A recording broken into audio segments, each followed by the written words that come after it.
नरेंद्र मोदी के चुनावी दौरे शुरू हो गए हैं। प्रधानमंत्री की पहली रैली हिमाचल में हुई है, अगली रैली गुजरात में होगी। मोदी ने इलेक्शन पिच क्लियर कर ली है। प्रधानमंत्री मोदी ने टारगेट लॉक कर दिया है, टॉपिक सेलेक्ट कर लिया है, सरकार को रिपीट करना है, बीजेपी को बार बार सत्ता में लाना है। मोदी कॉन्फिडेंट हैं। इसके पीछे क्या है? क्या बीजेपी ने ऐसी चुनावी मशीन तैयार कर ली है जो जीत की गारंटी देती है? 27 साल लगातार 8 चुनाव जीत लेना कोई हंसी मजाक का खेल नहीं है। क्या मोदी ने गुजरात में एक ऐसा वोट बैंक तैयार कर लिया है जिसे राहुल गांधी नहीं हिला पा रहे और केजरीवाल छू भी नहीं पा रहे? इंडिया टीवी मेट्राइज ने गुजरात में सबसे बड़ा ओपिनियन पोल किया। हमने पाटीदार, आदिवासी, दलित, पिछड़े, महिला, शहरी, ग्रामीण, हर तरह के वोटर से बातचीत की। इससे आपको यह समझ आएगा कि मोदी मैजिक कैसे काम करता है। गुजरात चुनाव की तारीख ऐलान होने के बाद पहले रुझान आ गए हैं और सबसे ताजा ओपिनियन पोल भी आ गया है। इस रिपोर्ट में सारे सवालों के जवाब हैं, आइए देखते हैं। गुजरात, हिमाचल प्रदेश और दिल्ली एमसीडी, 3 जगह चुनाव है। गुजरात का ओपिनियन पोल आ गया। गुजरात में बीजेपी की पूर्ण बहुमत वाली सरकार बनने जा रही है। गुजरात में 32 साल लगातार बीजेपी की सरकार होगी। हिमाचल प्रदेश में भी बीजेपी को पूर्ण बहुमत मिलने का अनुमान है। पहली बार वहां 10 साल तक बीजेपी की सरकार होगी। दिल्ली एमसीडी चुनाव का ओपिनियन पोल अभी नहीं आया है। एमसीडी में 15 साल से बीजेपी है और अगर इस बार जीते तो 20 साल का रिकॉर्ड बनेगा। 10 साल, 20 साल, 32 साल, नरेंद्र मोदी नया रिवाज बना रहे हैं। मोदी ने बीमारी पकड़ ली है और इलाज भी वही बता रहे हैं। डॉक्टर नरेंद्र मोदी बार बार दवा बदलने वाले डॉक्टर नहीं हैं। वो पक्का इलाज कर रहे हैं, इसलिए एक ही दवा प्रिस्क्राइब कर रहे हैं। मोदी आज इलेक्शन कैंपेन में उतरे तो 2 ही बातों पर फोकस किया, नया रिवाज और पक्का इलाज। डॉक्टर मोदी का पक्का इलाज मतलब स्थिर सरकार, पक्का इलाज मतलब काम करने वाली सरकार, पक्का इलाज मतलब करप्शन फ्री सरकार और पक्का इलाज मतलब कांग्रेस मुक्त सरकार। साथियों, हमारे देश में जो छोटे छोटे राज्य हैं, वहां भी अस्थिर सरकारों का लंबा दौर रहा है। छोटे राज्यों ने इसका बहुत नुकसान उठाया है। लेकिन बीते वर्षों में हमारे पड़ोस में उत्तराखंड हो, गोवा हो, मणिपुर हो, अनेक ऐसे छोटे राज्य, उन्होंने अब स्थिर सरकार की तरफ अपना मुंह मोड़ लिया है और पूरी तरह सरकार को दोबारा लाना। और भाजपा सरकारें आज छोटे राज्यों में दोबारा जीत करके आ रही है। इतना ही नहीं, उत्तर प्रदेश में भी यही परंपरा हो गई थी, वहां के लोगों ने रिवाज बदल दिया। उत्तर प्रदेश में भी योगी जी की दोबारा सरकार ला दी। स्थिर सरकार में विकास भी तेज होता है और जनता के प्रति अपनी जवाबदेही के प्रति भी सरकार गंभीर रहती है। नरेंद्र मोदी हैं तो बीजेपी के लिए हर चुनाव मुमकिन है। नरेंद्र मोदी हैं तो वोटर का भरोसा है, क्योंकि काम तो मोदी ही कर रहे हैं। गुजरात के बारे में मोदी के विरोधी कहते हैं कि गुजरात की प्रयोगशाला में इस बार नया प्रयोग होगा। गुजरात में इस बार मोदी का टेस्ट होगा, मगर ओपिनियन पोल से ऐसा बिल्कुल नहीं लगता। गुजरात के वोटर की राय मोदी विरोधियों की राय से बिल्कुल अलग है। इंडिया टीवी मेट्राइज ने गुजरात चुनाव से पहले सबसे बड़ा सर्वे किया है, सबसे बड़ा ओपिनियन पोल हम आपके लिए लेकर आए। क्या कहते हैं ये आंकड़े, आइए देखते हैं। अगर तस्वीरों पर आप नजर डालें तो आप देखिए कि बीजेपी इस बार सबसे बड़ी पार्टी बनकर फिर से उभर रही है। बीजेपी की वापसी हो रही है। 119 सीटें बीजेपी को मिल रही हैं, 59 सीटें कांग्रेस के खाते में जा रही है। हालांकि पिछले बार से नुकसान दिख रहा है कांग्रेस को, लेकिन कांग्रेस अपने दावे कर रही है अलग से। वहीं आम आदमी पार्टी, अरविंद केजरीवाल जो दावे कर रहे हैं बड़ा बहुमत लाने का या फिर बड़ा आंकड़े जुटाने का, उसमें उनको 3 सीटें मिलती दिख रही हैं, अन्य के खाते में 1 सीटें जाते दिख रही हैं। यानी कि अरविंद केजरीवाल के दावे हवाई नजर आ रहे हैं। सोच कर देखिए, एक राज्य में 27 साल से सरकार चला रही पार्टी पहले से भी 20 सीटें ज्यादा लेकर सत्ता में वापसी करे तो इसे चमत्कार नहीं कहेंगे तो और क्या कहेंगे। कांग्रेस तो खैर ये चुनाव ही आधे मन से लड़ रही है। राहुल गांधी ने गुजरात का बायकॉट कर रखा है। उनकी भारत जोड़ो यात्रा नाम के लिए भी गुजरात नहीं जा रही। लेकिन केजरीवाल घूम घूम कर एंटी मोदी नैरेटिव क्रिएट कर रहे हैं। नरेंद्र मोदी ने आज नाम लिए बगैर सारा हिसाब बराबर कर दिया। एक तीर से दो निशाने कैसे लगाते हैं मोदी, ये सुनिए और समझिए। कांग्रेस के वर्षों के शासन में हमारे यहां ऐसे अनेक स्वार्थी तत्व और ऐसे अनेक समूह पैदा हुए, वेस्टेड इंटरेस्ट ग्रुप पैदा हुए, जो भारत को अस्थिर देखना चाहते हैं, जो हिमाचल जैसे राज्यों को अस्थिर देखना चाहते हैं, और इसलिए वो स्थिर सरकार होने ही नहीं देते, हवा फैला देते हैं। देश के छोटे छोटे राज्य हमेशा इन स्वार्थी समूहों के निशाने पर रहे हैं।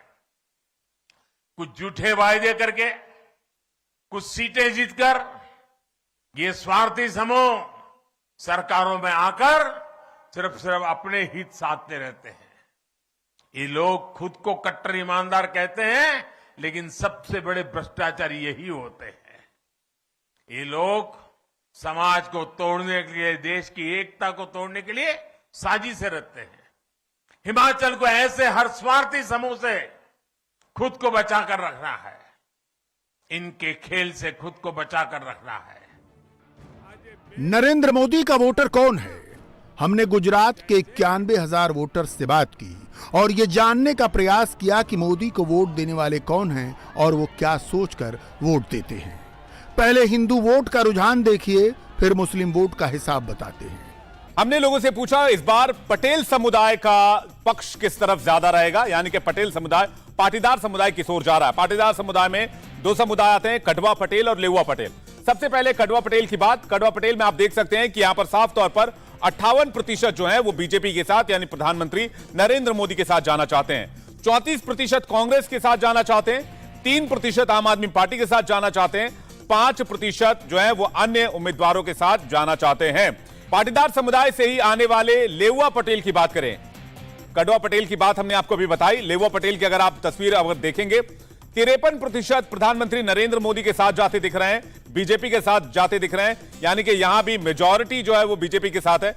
बाकी जो 47% बच रहा है उसमें मामला डिवाइड हो रहा है। 37% कांग्रेस के साथ, आपको बता दें ये 5% जो है वो आम आदमी पार्टी के साथ और 5% जो है वो अन्य उम्मीदवारों के साथ ये समर्थन जाता दिख रहा है। यानी कि पाटीदार समुदाय का एक बड़ा जनमानस बीजेपी के साथ जाता दिख रहा है इस बार के चुनाव में भी, 2022 के विधानसभा चुनाव में भी गुजरात में। बीजेपी सबका साथ, सबका विकास, सबका विश्वास की बात करती है, इसलिए हमने अलग अलग समुदायों से बातचीत की। हमने आदिवासी समुदाय से पूछा कि आदिवासी समुदाय इस बार के चुनाव में किसके साथ है। 49% प्रधानमंत्री नरेंद्र मोदी पर भरोसा जता रहा है, यानी कि बीजेपी के साथ जाता दिख रहा है। 42% कांग्रेस के साथ जाता दिख रहा है। वहीं अगर हम आम आदमी पार्टी की बात करें तो 2% आदिवासी समुदाय आम आदमी पार्टी के साथ जाता दिख रहा है, जबकि 7% अन्य उम्मीदवारों के साथ जाते दिख रहे हैं। यह आदिवासी समुदाय की बात है। आदिवासी समुदाय में भी एक बड़ा तबका बीजेपी के साथ प्रधानमंत्री के ऊपर भरोसा जताता हुआ दिख रहा है। इंडिया टीवी मेट्राइज के ओपिनियन पोल में हमने लोगों से पूछा, दलितों से जाना उनका मूड क्या है, दलित समुदाय किसके साथ है। तो लोगों ने 48% लोगों ने कहा कि वो बीजेपी के साथ हैं, नरेंद्र मोदी के साथ हैं, गुजरात में जो काम हुए हैं वो उसके साथ हैं पिछले 27 वर्षों में।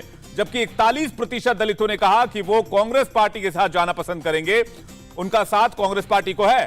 7% आम आदमी पार्टी को यानी कि अरविंद केजरीवाल को अपना समर्थन देते दिख रहे हैं। वहीं 4% अन्य उम्मीदवारों के समर्थन में जाते दिख रहे हैं। यानी कि यहां भी अगर हम दलितों की बात करें तो यहां भी एक बड़ा समुदाय जो है, जनमानस जो है वो प्रधानमंत्री नरेंद्र मोदी के साथ, भारतीय जनता पार्टी के साथ है। 48% दलित समुदाय जो है वो बीजेपी के साथ है इस बार के चुनाव में। मेट्राइज ओपिनियन पोल में गुजरात विधानसभा चुनाव के बीच हमने ये जानना चाहा कि पिछड़ा समुदाय गुजरात में आखिर इस बार किसकी तरफ है। 52% जो है वो बीजेपी के साथ हैं, 39% कांग्रेस पार्टी के साथ हैं, 6% जो है वो आम आदमी पार्टी के साथ हैं, जबकि 3% अपने उम्मीदवारों के साथ जाना पसंद करेंगे। यानी पिछड़ा समुदाय का एक बड़ा तबका 52% के साथ प्रधानमंत्री नरेंद्र मोदी पर भरोसा जता रहा है, बीजेपी पर भरोसा जता रहा है। पाटीदार मोदी के साथ, सवर्ण मोदी के साथ, दलित मोदी के साथ, आदिवासी की पहली पसंद मोदी और पिछड़ों की पसंद भी मोदी। उत्तर प्रदेश में 80-20 का चुनाव था। गुजरात में 90 और 9 के बीच मुकाबला है। मोदी कॉन्फिडेंट हैं क्योंकि उनको पता है जनमत उनके साथ है। गुजरात के विधानसभा चुनाव में मुसलमानों का वोट एक बड़ा फैक्टर रहता है, एक बड़ा रोल अदा करता है। हमने लोगों से जानना चाहा कि इस बार गुजरात विधानसभा चुनाव में मुसलमान किसके साथ हैं। 14% मुसलमानों ने कहा कि वो बीजेपी के साथ हैं, जबकि 62% मुसलमानों ने कहा कि वो कांग्रेस के साथ हैं। आम आदमी पार्टी के साथ 21% मुसलमानों ने अपना भरोसा जताया, जबकि अन्य के साथ 3% मुसलमानों ने अपना भरोसा जताया है। यहां पर आम आदमी पार्टी के साथ 21% मुसलमान जाते दिख रहे हैं, जबकि कांग्रेस के साथ 62% मुसलमान अपना भरोसा जता रहे हैं। जो हम कहते हैं उसे पूरा करने के लिए दिन रात खपा देते हैं भाइयों बहनों, दिन रात खपा देते हैं। भाजपा जो संकल्प लेती है उसकी सिद्धि करके दिखाती है। भाजपा ने जम्मू कश्मीर से आर्टिकल 370 हटाने का संकल्प लिया था ना? पूरा किया कि नहीं किया? पूरा किया कि नहीं किया? भाजपा ने राम मंदिर बनाने का संकल्प लिया था और वो निर्णय भी इसी हिमाचल की धरती में पालमपुर में भाजपा की वर्किंग कमेटी में निर्णय किया गया था। भाइयों, इसी देवभूमि में निर्णय किया गया था। आज राम मंदिर बन रहा है कि नहीं बन रहा है? आप बताइए, बन रहा है कि नहीं बन रहा है? ऐसे नहीं, जरा जोरों से बोलिए, बन रहा है कि नहीं बन रहा है? वादा निभाया कि नहीं निभाया? वचन पूरा किया कि नहीं किया? राम मंदिर, धारा 370 और one rank one pension. Narendra Modi आज हिमाचल प्रदेश में थे। यहां उन्होंने 2 भाषण दिए और 3 काम पर फोकस किया। वोटर्स के साथ मोदी का कनेक्ट कैसा है, ये 2 तस्वीरों से समझिए। मंडी और सोलन में आज खुद मोदी ने इनका जिक्र किया। दिवाली से पहले मोदी केदारनाथ धाम गए तो वहां हिमाचल की एक बेटी का गिफ्ट किया हुआ चोला और डोला पहनकर गए। दूसरी तस्वीर में शिमला की एक बेटी ने मोदी को उनकी मां की तस्वीर गिफ्ट की थी। मोदी को यह सब याद है। ऐसी छोटी छोटी चीजें दिल्ली और मुंबई में बैठे लोगों को मामूली लगती होंगी, लेकिन जो मोदी को चाहते हैं वो इन बातों की कदर करते हैं। मैं कहा था, मैं जानता हूं मामला बहुत बड़े धन का है, धन खर्च करना पड़ेगा, तिजोरी खाली करनी पड़ेगी, लेकिन ये वादा मैं पूरा करूंगा। भाइयों बहनों, वन रैंक वन पेंशन का वादा हमने पूरा किया कि नहीं किया? किया कि नहीं किया? वादा 40 साल तक उन्होंने किया था, नहीं पूरा किया। हमने वादा किया 5 साल के भीतर पूरा कर दिया था। भाइयों, जुबान की कीमत होती है और लोकतंत्र में भारतीय जनता पार्टी की जुबान जनता जनार्दन को समर्पित होती है, जनता जनार्दन के लिए संकल्पित होती है। भाइयों, वन रैंक वन पेंशन लागू होने की वजह से हमारे रिटायर्ड फौजी साथियों की जेब में, उनके परिवार के पास पहले जो पेंशन जाता था उससे अतिरिक्त और 60,000 करोड़ रुपया मेरे इन फौजी परिवारों के जेब में गए। भाइयों, क्या कांग्रेस सरकार होती तो ये 60,000 करोड़ रुपया मेरे फौजी परिवारों के घर में आते क्या? फौजी परिवारों के विधवाओं के घर में जाते क्या? भाइयों बहनों, कांग्रेस की सरकार होती तो आज भी वन रैंक वन पेंशन के नाम पर आप लोगों को ठगती रहती। साथियों, उनके वादे कभी सही नहीं निकले। इस चुनाव में भी वादे करने में पीछे नहीं हटेंगे। उन पे भरोसा मत करना। वोटर के अंदर जितना डीप जाएंगे मोदी के लिए उनमें उतना ही सम्मान पाएंगे। गुजरात के 75% लोग मानते हैं कि मोदी ही गेम चेंजर हैं। 64% वोटर सिर्फ मोदी के नाम पर वोट देना चाहते हैं। 66% लोग मोदी की पार्टी के काम से खुश हैं और 73% लोगों को लगता है कि मोदी के डबल इंजन में ही फायदा है। इंडिया टीवी मेट्राइज के ओपिनियन पोल में हमने लोगों से सवाल पूछा कि किसके नाम पर वोट सबसे ज्यादा पड़ेंगे। आइए देखते हैं जवाब क्या आया। जवाब आपके टेलीविजन स्क्रीन पर है। किसके नाम पर वोट पड़ेंगे? 64% प्रधानमंत्री नरेंद्र मोदी के नाम को लेकर वोट डालेंगे। यानी कि प्रधानमंत्री नरेंद्र मोदी अभी भी सबसे दमदार चेहरा कह सकते हैं, दमदार नाम कह सकते हैं, प्रधानमंत्री का वजन कह सकते हैं आप। राहुल गांधी के ऊपर 22% लोग भरोसा दिखाते नजर आ रहे हैं। अरविंद केजरीवाल के चेहरे के ऊपर महज 8%, हालांकि पिछले चुनाव में भी थे, सभी सीटों पर, लगभग सभी सीटों पर जमानत जब्त हुई थी अरविंद केजरीवाल की पार्टी की। इस बार 8% का भरोसा मिल रहा है, जबकि अन्य के खाते में 6% लोग जाते दिख रहे हैं। सबसे मजबूत और सबसे भरोसे वाला नाम यहां प्रधानमंत्री नरेंद्र मोदी का दिख रहा है। गुजरात में बीजेपी के लिए 119 का आंकड़ा कैसे संभव होता, कैसे मुमकिन होता दिख रहा है।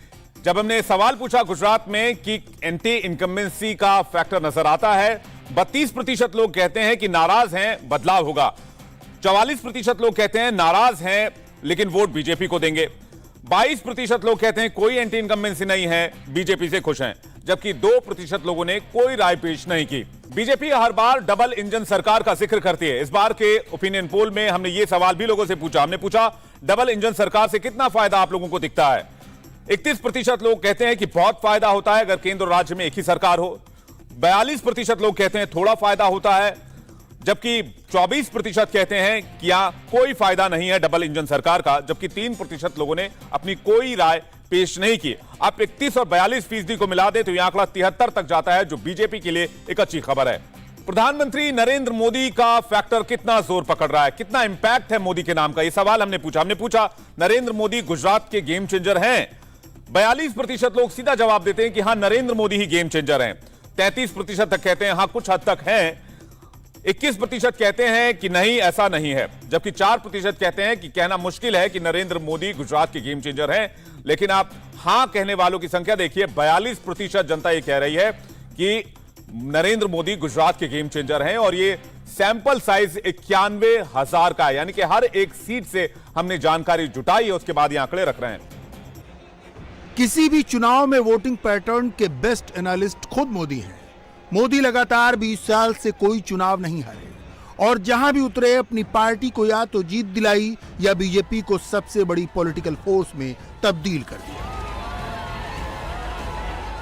हमने महिला वोटर, फर्स्ट टाइम वोटर, शहरी वोटर और ग्रामीण वोटर के हिसाब से भी गुजरात चुनाव को एनालाइज किया। ओपिनियन पोल में सबकी पहली पसंद मोदी ही मिले। इस बार के चुनाव में गुजरात की आधी आबादी किधर है, यानी कि महिला वोटर्स किधर हैं? आइए देखते हैं इसका सवाल। हमने जब जनता के बीच में हम ये सवाल पूछा तो जनता क्या कह रही है। महिला वोटर किधर हैं?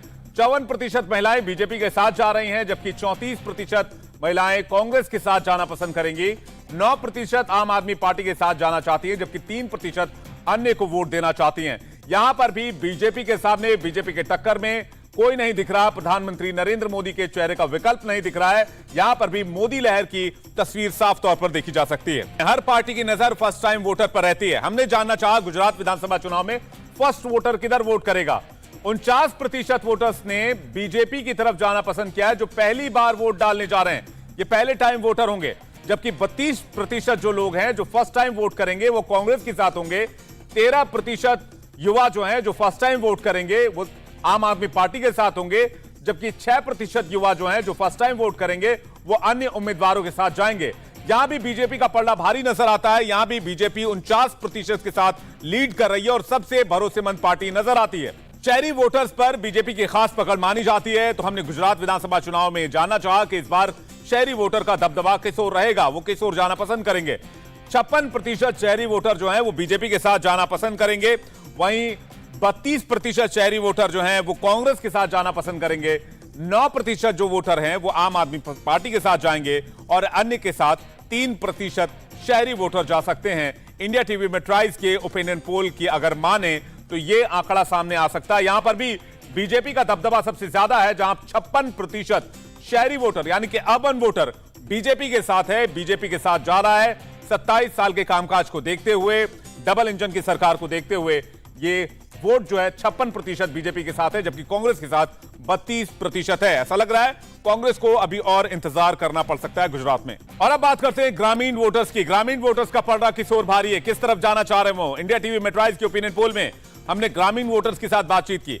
49% ग्रामीण वोटर्स जो हैं वो बीजेपी के साथ जाते दिख रहे हैं। 44% ग्रामीण वोटर वो कांग्रेस के साथ जाते दिख रहे हैं। आम आदमी पार्टी के साथ 5% वोटर जाते दिख रहे हैं, जबकि अन्य के साथ 2% ग्रामीण वोटर जाते दिख रहे हैं। यहां पर भी बीजेपी का दबदबा दिख रहा है, मोदी के नाम का असर दिख रहा है और साथ ही साथ दिख रहा है कि इस मामले में भी यानी कि ग्रामीण वोटर्स पर भी बीजेपी की पकड़ मजबूत है। गुजरात का एंटीना चाहे जैसे घुमाएं, वो मोदी का ही सिग्नल पकड़ता है। वोटर में मोदी की हवा है, तो क्या गुजरात की हवा बदलने वाला केजरीवाल का दावा हवा हवाई है? केजरीवाल ने इसुदान गढ़वी को गुजरात में सीएम कैंडिडेट बनाया तो ये उनकी पार्टी के अपने नेताओं को नहीं भाया। कांग्रेस से आम आदमी पार्टी में आए इंद्रनील राजगुरु वापस कांग्रेस में चले गए। केजरीवाल जहां भी जाते हैं अपनी जेब से पर्चा निकालकर अपना सर्वे बताने लगते हैं, अपनी जीत के दावे करने लगते हैं। मगर वोटर का मिजाज ऐसे जेबी सर्वे से नहीं पढ़ा जा सकता। उसके लिए साइंटिफिक सर्वे करना पड़ता है, जनता के बीच जाना पड़ता है। कहां तो दिल्ली के मुख्यमंत्री गुजरात में मोदी को घेरने का मंसूबा बना रहे थे, लेकिन असल में हुआ ये कि बीजेपी दिल्ली में ही केजरीवाल को घेर रही है। राजधानी की सड़कों पर केजरीवाल के हिटलर वाले पोस्टर लगा दिए गए हैं। आरोप दिल्ली को गैस चेंबर में तब्दील करने का है। पोस्टर के जरिए ये बताने की कोशिश की जा रही है कि दिल्ली पूरी तरह से गैस चैम्बर में तब्दील हो चुका है। जिस तरह से लगातार पिछले कुछ दिनों से दिल्ली में पोल्यूशन लेवल खतरनाक स्तर तक पहुंच चुका है, उसकी वजह से ये पोस्टर लगाए गए हैं। और पोस्टर में साफ तौर पे आप देख सकते हैं, Kejriwal is second ruler who converted his city into A gas chamber, Hitler was first. Diwali बीत गई, छठ का पर्व खत्म हो गया, लेकिन दिल्ली अब भी गैस चैम्बर बनी हुई है। इस जहरीली हवा ने पराली को दिल्ली एमसीडी चुनाव का सबसे बड़ा मुद्दा बना दिया है। केजरीवाल इसमें घिरते जा रहे हैं। आम आदमी पार्टी के पास जब सिर्फ दिल्ली की हुकूमत थी, तब केजरीवाल पंजाब को दोष देकर छुट्टी पा लेते थे। अब पंजाब की हुकूमत भी आम आदमी पार्टी के पास है, तो केजरीवाल मोदी को दोष देते हैं। 2007 से दिल्ली एमसीडी में बीजेपी का राज है। 2002 से 2007 तक कांग्रेस ने एमसीडी चलाई थी, लेकिन इन चुनावों में गुजरात की ही तरह कांग्रेस दिल्ली से गायब दिख रही है। नरेंद्र मोदी ने कभी कांग्रेस मुक्त भारत बनाने का नारा दिया था। कम से कम उत्तर भारत में तो कांग्रेस खुद ही मैदान छोड़ती दिख रही है। काम भी भाजपा ने किया है, और अगर कोई चुनौतियां हैं तो उनका स्थायी समाधान भी भाजपा ही कर सकती है। हिमाचल के लोग ये भी जानते हैं कि कांग्रेस मतलब भ्रष्टाचार की गारंटी, कांग्रेस मतलब स्वार्थ भरी राजनीति की गारंटी, कांग्रेस मतलब भाई भतीजेवाद की गारंटी। हिमाचल के लोगों को याद रखना है कि वही कांग्रेस है जिसके शासन में वृद्धावस्था पेंशन के लिए 80 साल का होना जरूरी था। मोदी के बारे में मोदी के सबसे बड़े विरोधी सबसे ज्यादा बोलते हैं। ये कि चुनाव जीतने के लिए मोदी कुछ भी करते हैं और विरोधियों की कभी सुनते नहीं। लेकिन मोदी के विरोधियों में सबसे अनुभवी अशोक गहलोत से पूछकर देख लीजिए। मोदी विरोधियों की तारीफ भी करते हैं, मोदी मिलते हैं तो काम भी पूछते हैं, मदद का हाथ भी बढ़ाते हैं। वो कह रहा हमारी जमात थी जब मुख्यमंत्रियों थी, हम साथ थे, तब ये सब सीनियर थे। आज यहाँ बैठे मुख्यमंत्री उनमें सब सीनियरी है। ये तथ्य बताए उन्होंने। इसके तो मैं तो कोई आपने भी तो तारीफ करी, मैंने तो कोई माना नहीं इसको। मैंने उनको आईना बताया कि आप जो बार बार घमंड कर रहे हो कि मैं दुनिया भर के अंदर बहुत 30% क्या कहते हैं पॉपुलर प्राइम मिनिस्टर हूँ, आप जहाँ कहीं दुनिया में जा रहे हो तो आपका इतने समान होता है कि आप गांधी के देश के हो। मोदी ने पब्लिक मीटिंग में जब से अशोक गहलोत की तारीफ की, कांग्रेस में गहलोत की पेशी लगाई जा रही है। सपोर्टर भी विरोध में बयान देने लगे हैं। एक समय था जब गहलोत पायलट का नाम लेकर कहते थे वो मोदी के आदमी हो गए हैं। अब खुद गहलोत को सफाई देनी पड़ रही है कि वो मोदी के आदमी नहीं है। नीति में तो थोड़ा बहुत तो देखिए, हर आदमी का एम्बिशन होता है, हम क्यों बुरा माने। हर आदमी अपने एम्बिशन रखता है और रखना भी चाहिए। पार्टी को नुकसान हो रहा है। मेट्रोकान होती है, मेट्रो लेनी भी चाहिए। थोड़ा बहुत उनकी अप्रोच जो है, अप्रोच का अलग अलग फर्क होता है। इसलिए मैं नहीं चाहता कि कोई बात में यहाँ पे कोई बात बोलूँ। खाली यही है कि हम सब मिलके इस बार अगला चुनाव जीतें और ये पब्लिक इंटरेस्ट राजस्थान के लिए जरूरी है, देश के लिए भी जरूरी है। नरेंद्र मोदी को राजस्थान का चुनाव अगले साल लड़ना है। विरोधियों में अभी से घबराहट है। ये मोदी का इफेक्ट है। मोदी के मैदान में उतरने से पहले ही विरोधियों का बल क्षीण हो जाता है। 2 राज्यों के चुनाव कैंपेन में मोदी अभी उतरे हैं। वोट पड़ने तक ये मोदी मैजिक बीजेपी के नंबर को कहां पहुंचा देगा, विरोधी अंदाजा भी नहीं लगा पा रहे। विधानसभा क्षेत्र से आप हमारे कैंडिडेट हैं मान्यता, इस तरह से हमारा उम्मीदवार आज मंच के ऊपर आसीन है। इंडिया टीवी हर वक्त हर जगह डाउनलोड करने के लिए सर्च करें India TV news Google play store या ऐप स्टोर पर।